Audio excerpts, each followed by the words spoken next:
Thank you. Our speaker today serves as the Green Resources Manager at the Missouri Botanical Garden in St. Louis. A 29-year veteran of the Garden's Earthways Center team, Green Jean Ponzi currently applies her sustainability expertise as manager of the St. Louis Green Business Challenge, operator of the Garden's Green Resources Info Service, and on the leadership team for the regional initiative Biodiverse City, St. Louis. Her Enviro interview show, Earthworms, has logged over 33 years of conversations through KDHX St. Louis Community Media as her volunteer community service. We are delighted to welcome Jean Ponzi to the stage. Please welcome her.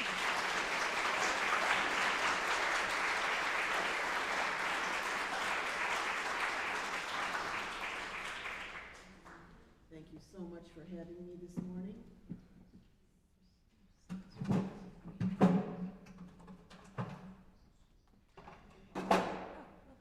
I'm a big drinker. I think this is good. I think this is good. Thank you so much. Good morning, fellow humans. Happy Earth Day. When I say that, I actually feel it. I feel really differently about that now than even when I say happy birthday sometimes or Merry Christmas. And it's interesting to experience that affinity with celebration and affinity with noting something, appreciating, commemorating something in time. So, I'm speaking to you today actually as an individual, not on behalf of the Missouri Botanical Garden. So if I say anything politically untoward, you can't tell my boss. And this is a presentation that is about climate. It is, oops, turn the baby on, here you go. Okay, yes, this is about climate, but this, and it will have some facts because facts are good, information is good, but this is really a presentation about perspective. I hope that what you will take away from this is I would call this a feel piece more than a think piece, really, about climate and about our relationship to climate. This is my favorite question. I'll say a little bit more about that as I go along. So this is also a presentation about geometry and about changes in geometry, in how we look at things. Jake, help me. Oh, too fast. Nope, that's right. There we go. Okay, so we live on a ball, and zero, which wasn't even a mathematical concept, I think, for a long time, or maybe it was, and then it wasn't, and then it was again. That no thing is so much a part of life, but not necessarily a popular part of life. Who wants to have a zero balance, really, on your books at the end of the year? Who wants to be thought of as a zero? Frankly, I feel very happy with no thing. I appreciate that. And then out of that comes one, and then one divides into two, and this is where we get stuck in a lot of ways in modern life, in a dualistic thinking, in a two-point decision-making matrix. Yes, no, good, bad, done, not done. It is a two-point decision-making matrix is good for a couple of things. It's good for reproduction. It's good for teaching very, very young humans the basics of values and behavior and ethics. It's good for artificial intelligence, zeros and ones, that's where we get all that crazy stuff. But beyond those fundamentals, it is an insufficient framework for decision-making and for operations in a complex biological world with a lot of relationships and a lot of stuff going on. However, the forces of human societal dominance are doing their absolute utmost to keep us locked in this kind of dualistic thinking, especially being on one end or the other. And in my experience, experience in this dynamic, if you're either on one end or the other all the way, you are always a little bit afraid. We're always going to be a little bit afraid that we're wrong. And when human beings are afraid, we can be manipulated. So that is a dynamic to be able to move in and out of, go from that no thing of emptiness, of the moment of clearing mind, through the feeling of oneness and the connection, through the dynamic of duality, of creativity and productivity and all of that, and then get on to the next level. The triangle is the smallest geometric form that is structurally stable for building. Where at the Missouri Botanical Garden do we see that in use? The climatron, exactly. So in sustainability, in the professional world of sustainability, where I've been working for a lot of my career, the triple bottom line in business, I am green business girl at the garden, which is kind of a crazy thing to do, but I've been doing it for 15 years. Working with people in human enterprise, the triple bottom line in sustainability is people, planet, profit. It's a three-point decision-making matrix, and that is a flexible geometric form. You can shift your emphasis from one point and one angle to the other and not lose that structural stability. So that's where I am there. And I haven't yet found out how the triangle got to be the symbol for delta. I know that it is a Greek letter. I'd like to know how the Greeks came up with that, but it's kind of hard to ferret out Greek thinking unless you're a real classics geek. I'm a plant geek, but maybe I'll get there. And then this is also a presentation about relationships. We are in them all the time. Our species is in them with all the other species. And we are who I am talking to. We are who I have focused my life and my career on talking to. If I could just work with bugs and trees, I would probably be a much less crabby person. But I asked my husband about that. But I choose to dance with them that brung me, and that is us. And I'm going to give us a little shout out here, and I'd like you to join me with it. This is a call and response. I'll do the first part, I'll do the second part first, but then we'll do it all together. Ready? Okay. Homo, homo, sapiens, sapiens, sapiens. I got the first part, you got the second part. Ready? Here's a cheer for our side.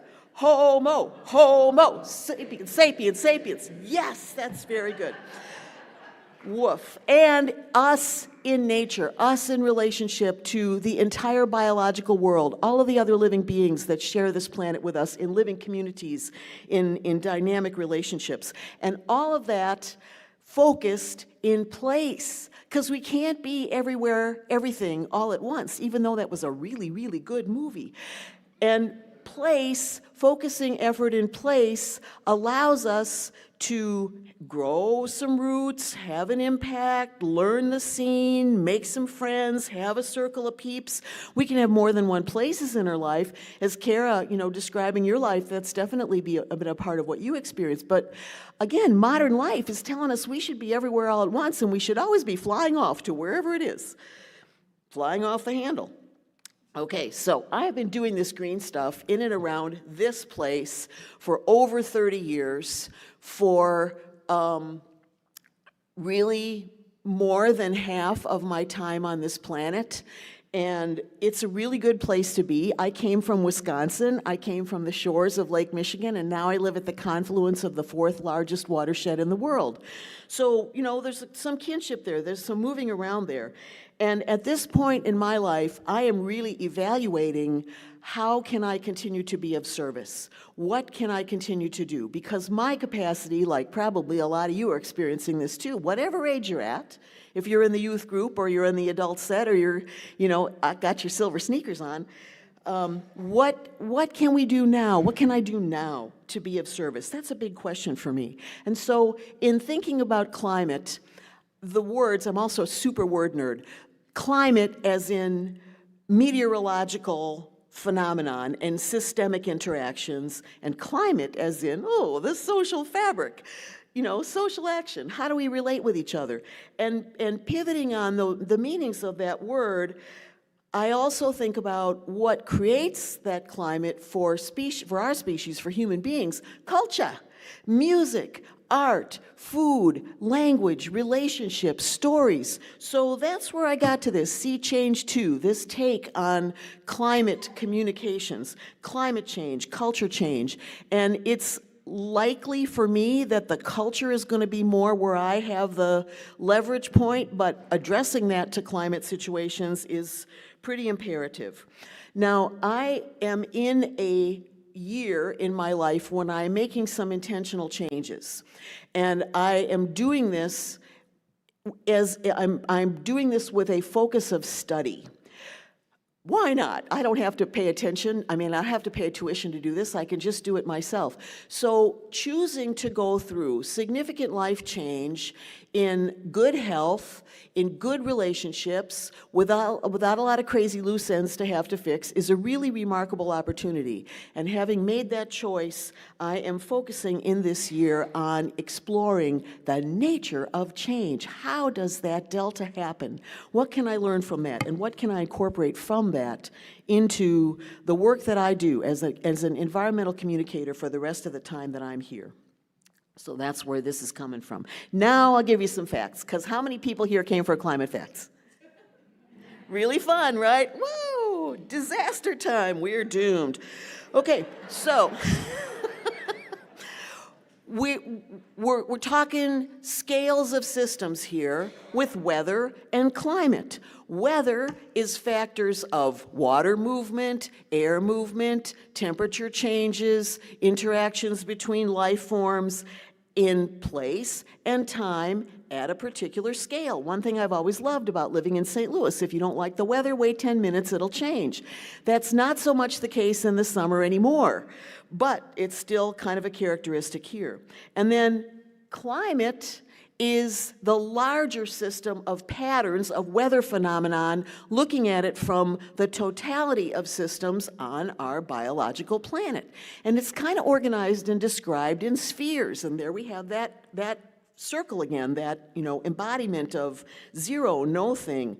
Well, it's not a lot of no thing on the planet Earth, but so the hydrosphere, the water, the cryosphere where stuff is frozen, the biosphere where life exists, the geosphere, rocks, my favorite, the magnetosphere, which I just discovered a couple of years ago, that keeps us from getting fried when solar flares aim towards us.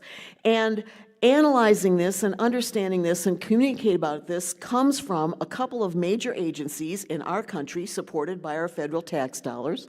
I'm going to spotlight this one today: NASA, the National Aeronautics and Space Administration. They study planets. Earth is a planet. So NASA studies climate and has a lot of climate data on their website. NOAA, the National Oceanic and Atmospheric Administration, which I love, me and my husband both love weather, he will not wear logos on anything. He cuts them off or puts duct tape over them or colors over them with Sharpie, but he got a hat with a logo on it when we visited NOAA. And just the other day, he was wearing it when he was doing plumbing, and I went, "Oh, you're going to get crap on that hat." So he had to change hats. So NASA keeps track of a lot of data for us. This is a screenshot of the NASA Vital Signs of the Planet page from 2017. When you compare from time to time, you can see at a glance, this is data telling a story, that things are changing. Temperature is going up, ice is melting, more number of days over the trends of temperature patterns that we have come to experience over time. Time, another big factor in change, huge factor. If we had listened to James Hansen back when he first noticed this, where would we be now? If we had listened to our mothers about everything they had said, where would we be now? Or my father. My father, let's see, what was my favorite expression from my father? I'll come up with one. I can't believe he fled my mind at this moment.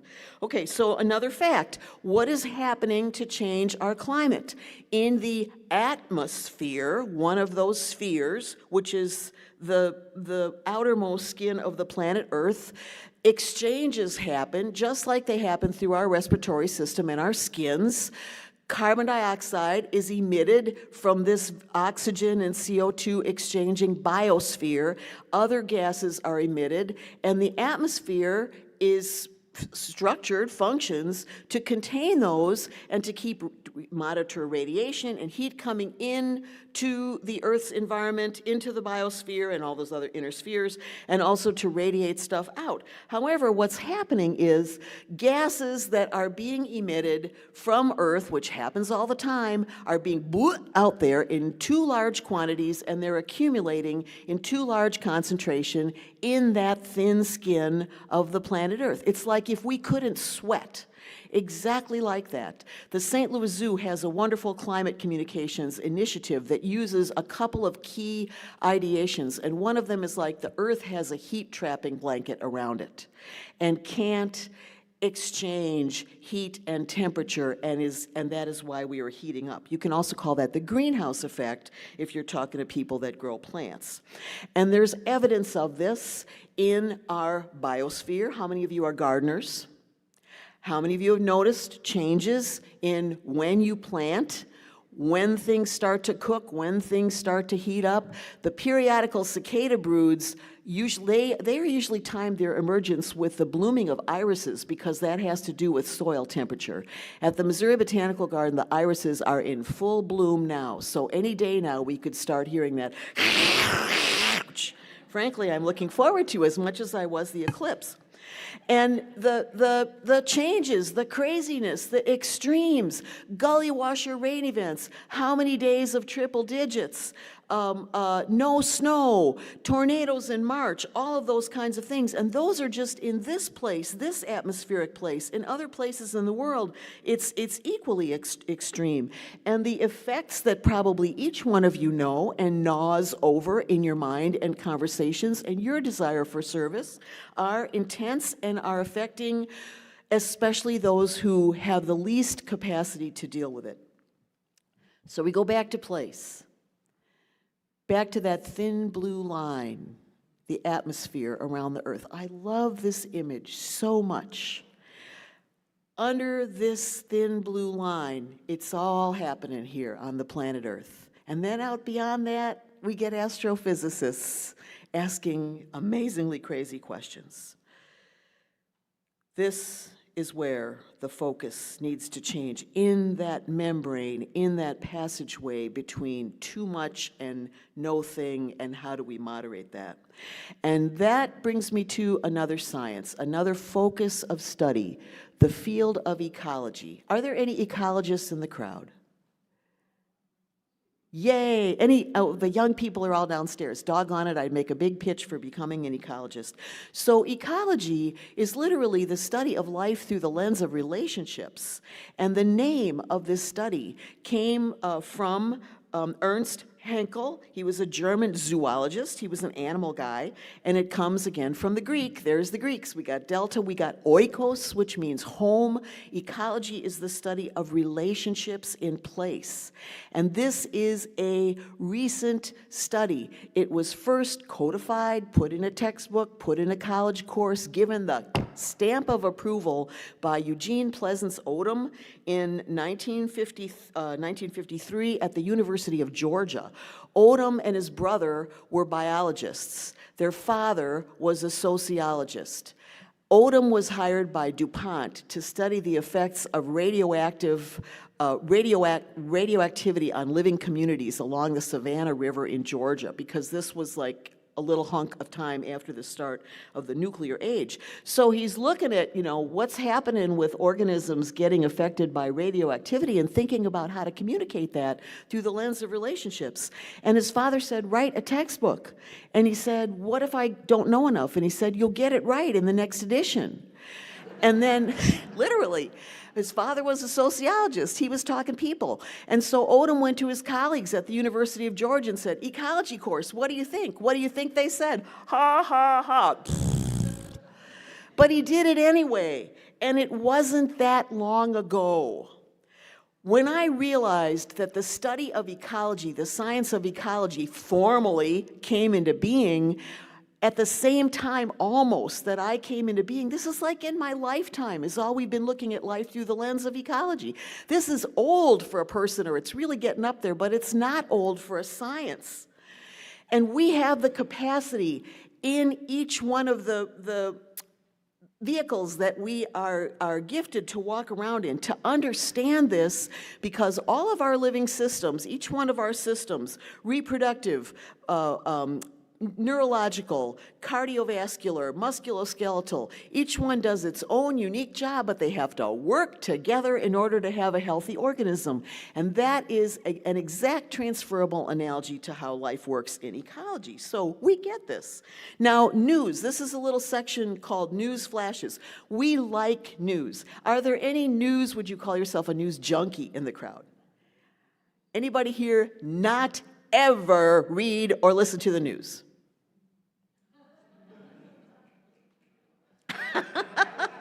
We like new stuff. We like the scoop. We like having something catch our attention. We like having something fire off our interest and our creativity. We like new stuff in the plant world. That's why plant breeders are always tinkering with the leaf color and the bloom time and the everything, which in native plants, that gets you native R's, cultivated native species, and the cultivation, the tinkering, blows the relationship, the chemical relationship that the plants have with insects, which gives you the benefits of native plants. So news is good, but too much news, right? Yeah. Then another thing, another kind of news flash here. The word responsibility is in your SEEK values. I like to flip this word inside out and address this as our ability to respond. Again, I'm a real word nerd. I'm always looking up the etymology and the word families and where does this stuff come from? What's the root of it? And responsibility really is, it's a definition of our capacity to respond, our capacity to engage at any given time. And that changes as we go through life. So we don't have to carry the same burden or do the same thing all the time. We can do what we can do, and that is good. And it's important to do it. And then not just individual. For all the early years of my work, there were little books like 50 Simple Things You Can Do to Save the Planet. Those you can do's, people always want to know, what's the you can do for holiday recycling? What's the you can do for Earth Day tips? One year I calculated how many green tips I had written up in my career, and it was like in the hundreds, and that was decades ago. So collaborating, doing it together, doing things together. That's what we need to be doing as much as we possibly can, because then there's more than the sum of the parts of us. And when I think about this, I always think about the opening ceremony of the Beijing Olympics. Did you watch that? I think it was in 2008. Thousands, tens of thousands of people performed in the Beijing Olympics, and they performed exactly like clockwork. And my favorite thing that I remember was it was a performance of the invention of movable type, which was invented in China. And there were rows and rows of people filling that Bird's Nest Stadium, and each one of them had a square on their head that represented a, of type, a slug or whatever, a piece of type. And they were all moving up and down, depending on what was supposed to be happening on that printing press. It was brilliant, and that's what we have the capacity to do when we work together. But again, what kind of relationships do we have? How can we communicate? How can we form and reform and repair relationships enough to have that collaboration happen, not just within like-minded circles, but beyond those circles? And the really good news is it doesn't have to be just with us, because every organism, every living being in the natural world can be an ally, can be a partner in this. And here is a core of climate change and culture change, is relationship to nature, because it isn't just us, but we are the ones that are taking down the vitality and the vibrancy of so many other species, and that is just not right. So let us form those relationships in our day-to-day life with the trees and the plants and the birds and the bugs outside our homes, or the house plants and the bugs and the cats inside our homes. All of that is possible, and all of it matters. All of it works. So a big factor in the nature of change is time. Time is not my best thing. I was due on what was I due? On the 30th of June. I was born on the 23rd of July. My mother was in labor with me for 72 hours, and then she had a C-section. I have 7 planets in Cancer, but I'm a 0-degree Leo. I figured I held out. And I've been late for things ever since. Right? That's a good excuse. Blame it on astrology. I'll blame it on the stars. But time, one of my big theories in life, this is more than I can go into here, but is that time, what is time?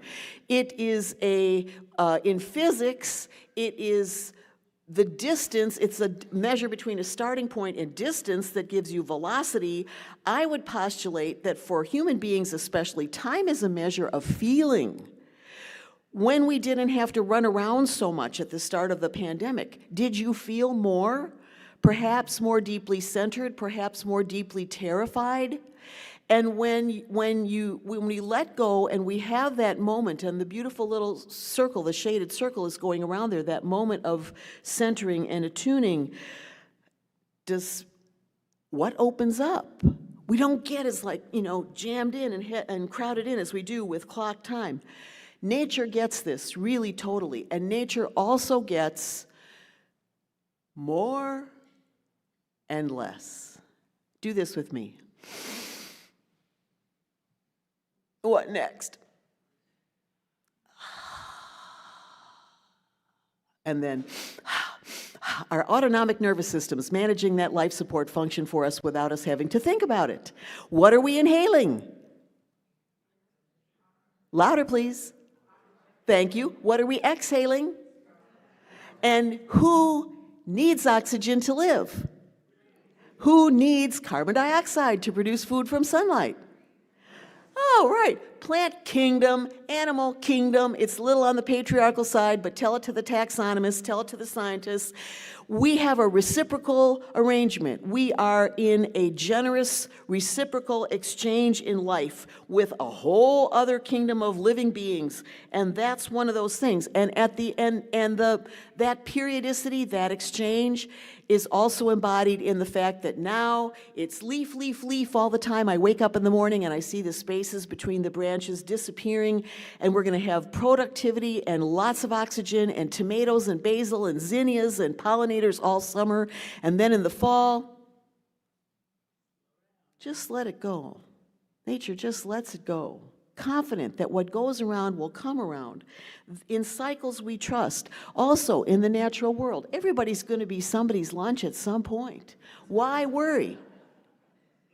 And in nature, zero, here we get to zero, and the beauty and the power of zero. Zero waste is the rule.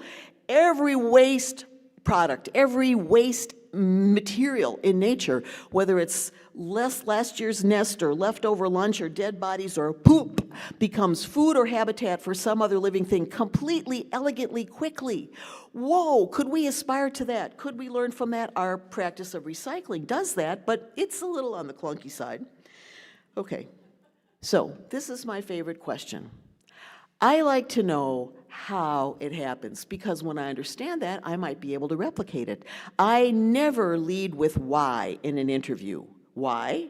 Because then I'm tapping into somebody's beliefs, and beliefs are really hothouses in a lot of ways these days. You got to get a little bit of relational juice flowing before you can get to why. So how is a question that is very fundamental in my looking at the nature of change, and also in our looking at and engaging with measures to deal with climate change. Here are some really good howers. Dr. Wangari Maathai. She was the first woman to get a PhD in her country of Kenya, Africa. She was awarded the Nobel Prize in 2004, way long into a life and a career that included her biological study, included her being beaten and tortured by the government of Kenya, included her coming to the US to study at the Yale School of Forestry, and all that arose out of her deciding that she could work with women to reforest Kenya. the biological wealth of Kenya had been decimated by the ruling classes. So Wangari Maathai started to work with the women to plant trees. They are only the women. They are only little baby trees, and taught women how to plant trees and care for trees. And the Green Belt movement reforested the country because of the simple and cooperative work of women who before that were walking more and more and more miles to get wood for fire for cooking and heating. I had the great honor and privilege of interviewing her on earthworms, and when the friend who suggested that I do it suggested it to me, I said, "Oh, who's that?" And then talked to her. You can talk to anybody. I am living proof of that. Okay, this is, how many of you know of this woman, Robin Wall Kimmerer? She is an enrolled member of the Citizen Potawatomi Nation. She is a mother. She is an author. She is a botanist. She grew up as an indigenous person learning from plants. And she knew she wanted to be a botanist because she loved plants. So she went to college to sign up to be a botanist. And the first question she asked of the professors in the botany department was, why are goldenrod and asters, the purple and the gold, why is that color so vivid and so functional in the natural world? Because she noticed the attraction of pollinators to those colors. And just like the powers that be went to Odom, they said, you need to go to the art department, little lady. That is not a science question, that is an art question. But she was undeterred and became a botanist, and now has fused scientific, Western, conventional scientific literacy with the life ways and the understanding and the practices and the values of indigenous science. And her book, Braiding Sweetgrass, those three braids are conventional scientific knowledge, indigenous knowledge, and the knowledge and the intelligence of the plants themselves. Relationships, all my relations. Catherine Hayhoe, heard of her? She's a fundamentalist Christian. She is a climate scientist. She's an atmospheric scientist. She currently serves as the chief scientist for the Nature Conservancy, and she is communicating with people, especially who share her values, who because of those polarizing forces and because of the ways in which I would postulate, the ways in which beliefs get configured and nurtured and embedded in us, for many people who share a belief system with Dr. Catherine Hayhoe, talking about science is anathema. But she's a scientist. She's able to talk about it. Read that quote there. Can you read that? I really appreciated finding that. That was what she said to the American Humanist Association, and it was especially appropriate for coming to speak to you here today when she was asked to comment on the proposal to Congress for the Green New Deal. Janine Benyus, another individual, she is a contemporary. She wrote the book Biomimicry, How Nature Does Things, mimicking nature. She is an individual who looks at how does nature pump? How does nature filter? How does nature change pigments without producing waste, without depleting resources, without destroying environments and communities? And a thing about Janine that I learned when I was reading up on her, she did not speak until she was 4. And she was born in, what does it say there, her birth year? 1958. So she and I are kind of contemporaries. I was born in 54. She was born in an era when people would take a kid off to the pediatrician right away if their kid was not speaking, because that's a developmental process. But she was happy. So her parents decided they would just leave her be. And for the first 4 years, those formative years of her life, Janine Benyus was in communication with the natural world. She was out of doors a lot. And out of that came her capacity to communicate about how nature does it. Brilliant, brilliant set of communications. This is a person that I'm just starting to research. This is Ellen MacArthur. Have you heard of the circular economy, circularity? Earth Day 365 is starting to really boost and talk about and promote circularity as a business practice, as a value, as a sort of a programmatic focus in the St. Louis region. And it's the goes around, comes around, as opposed to profit and loss, the good old duality there. I always thought that Ellen MacArthur, because of her name, was related to like the Richard and Catherine T. MacArthur Foundation, the well-to-do MacArthurs. But guess what? Her parents were teachers. She's from the UK. She got to be the notable person that she is by becoming, in 2005, the fastest around-the-world solo sailor in that adventure, that odyssey, in 71 days. She only had that much stuff to sustain her life. There was no port, there was no stopping. And off the exhilaration, I would be willing to bet, of that experience, she took that experience and started to, that understanding, that lived understanding, and started to apply it to how to communicate about changing this to. So Ellen MacArthur, circular economy. Not to put too fine a point on it, but have you noticed the gender of a lot of these people that are in these slides? Some of you may know Gloria Gordon. She and I have known each other for a long time. We were in the same gang of girlfriends, the Hardy Girls, an association of feral women. That's how I got to know Gloria. She turned 100 last year, and this is a photo from Jeanette Batts Cooperman's wonderful interview with her in the Riverfront Times, The Power and the Gloria, in which she didn't want to talk about her accomplishments. She wanted to talk about climate change and getting off our butts and supporting young people and getting off fossil fuels and doing things about climate change. And here is, on another end of the spectrum of longevity, Rebecca Hankins. She is a woman that I'm so grateful to know, look up to. I met her when she was a student at St. Louis Community College Merrimack in the horticulture department. A week before COVID shutdown, she coordinated and hosted the first ever conference on diversity in horticulture at St. Louis Community College, and it was brilliant. It was really wonderful. She's running a program now for forest relief called Treesilience, going into communities where trees, they are under-treed, they are under-canopied, under-resourced with the living beings that can help keep people cool and help keep neighborhoods stable and help property values to be stable, and not just planting trees, but helping to remove problem trees and trim trees so that people who are afraid to have trees don't have to be stuck in that fear. My colleague and late friend Cindy Gilberg, remember Gilberg Perennial Farms out in St. Albans? She was one of the first people in the country to really espouse perennials for gardening.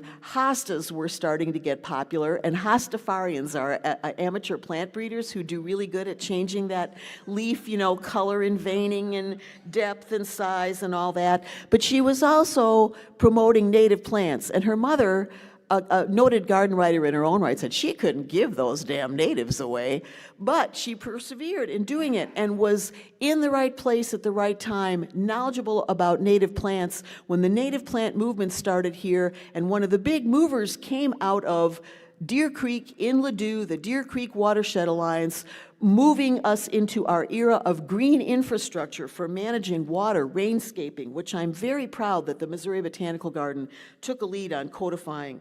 And Cindy Gilberg was a big mover in that. Yeah. 2 minutes? Okay. So this is my working team. This is partly how I got to be how I am, because I have worked with women leaders. I've been very fortunate to do that throughout my career. And there again is that responsibility, that kind of kitchen table way of doing things. What do we have? What do we need to do? What can we do with what we need? As opposed to, how can we get a lot and then we'll do something with it? And I did put one guy in this mix because, let's be fair. This guy is one of those science communicators. He is a brilliant communicator, up there with Neil deGrasse Tyson, Jane Goodall, Sir Richard Attenborough, David Attenborough, Doug Tallamy. He's a bug guy from the University of Delaware. And his books, his teachings, his talking about the value, the importance of native plants are one of the you-can-dos. This is where we swing into that. This is what I intend to have be my focus of practice and you-can-do going forward. forward. Not so much recycling and changing your light bulbs, but working with plants, working with the plant peeps in our community to restore ecology, to restore biodiversity. And a very quick look at this. This is a methodology that comes from Doug Tallamy. How do you do that? You reduce your turf, you incorporate native plants into your landscape. Oh, that's reducing turf. Webster Groves, very trimmy-wimmy subdivision, the very municipality, the first one to espouse no mow last year. Hats off to you, Webster. It looked pretty shaggy there at the end of April, but they got over it. And there are other municipalities doing that too. Options to transform that turf. And then the third thing, just a moment on this keystone species, looking at an ecological terms that in every living community there are keystones, like in the structure of an arch, a species that holds the structure for the greatest diversity of life to thrive. And here in our region, in our ecosystem, that's oaks. If you're going to plant any tree, make it an oak, but not a pin oak. Okay, so the last little deal here. Oh, yes, okay, right. And where do we do this? Where you are. Bloom where you are planted. Do it where you are. You don't have to go somewhere. You don't have to get bigger. You don't have to have 1 million followers. Jesus can have all of my followers on social media. Thank you very much. Climate action, where we are, here where we are, is very important. And climate action can be growing native plants. It can also be advocating for policy. It can be communicating about it and engaging people with solutions, as the zoo does. Put this on your calendar. It's next Saturday, Climate Solutions Day. The Earth Day Festival is going on in Forest Park still today. Climate action is the focus of Earth Day for the first time as a focal area. They were always talking about it, but never put it front and center. And so last but not least, the facts, the why. Carbon. Carbon, the stuff of life. Too much carbon in the wrong place, that's a problem. Carbon moving around, going around, getting too stuck in various places, that's a problem. Carbon dioxide in the atmosphere, that's a problem. Where does it come from? Combusting the former bodies of plants and animals that have turned to carboniferous substances deep, deep, deep in the crust of the earth. Tracking that kind of thing, a carbon footprint. What a good idea, right? You can figure out what your impact is. Guess what I found out about carbon footprints? That idea was developed by a PR firm in New York working for BP when BP decided to rebrand from being British Petroleum to be Beyond Petroleum. And the brilliant idea there, advertising, whoa, what a field. A lot that we can learn from that kind of communication was to put the onus back on us. Let's us do the work because we are the ones that have carbon footprints. Off of fossil fuels as much as we can, onto the renewable energy sources, using renewable energy sources in an appropriate way. We have plenty of sun here. We have some wind here. We have more wind in the western latitudes and the northern latitudes of Missouri. There's the wind. We have the heating resources, the geothermal resources that come to us from deep in the earth.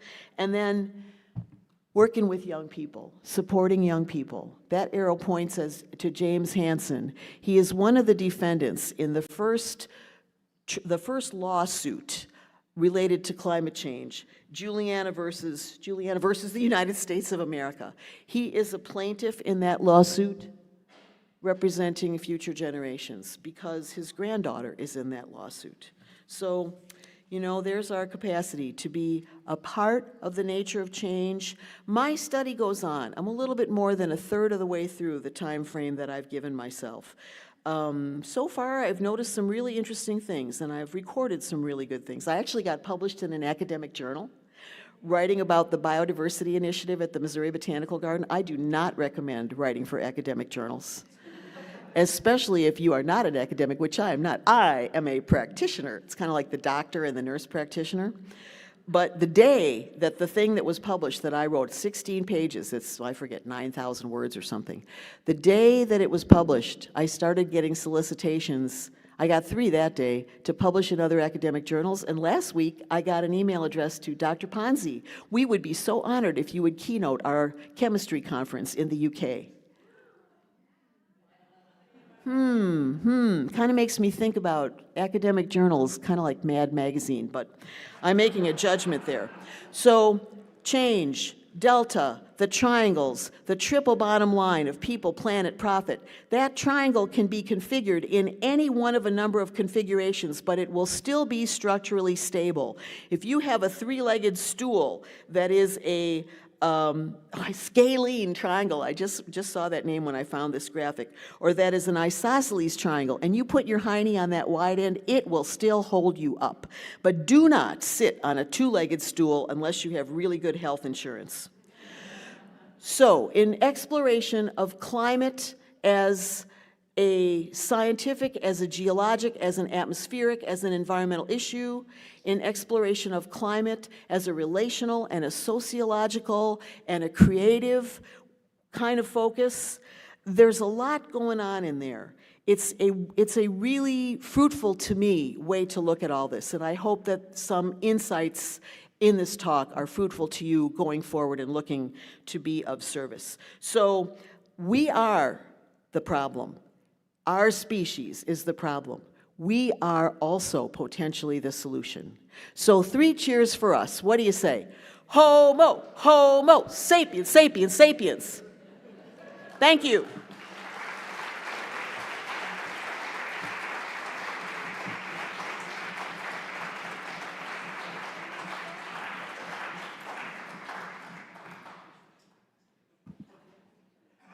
I do not have anywhere close to that level of energy. Thank you so much, Jean, for your dynamic presentation. Yes, please.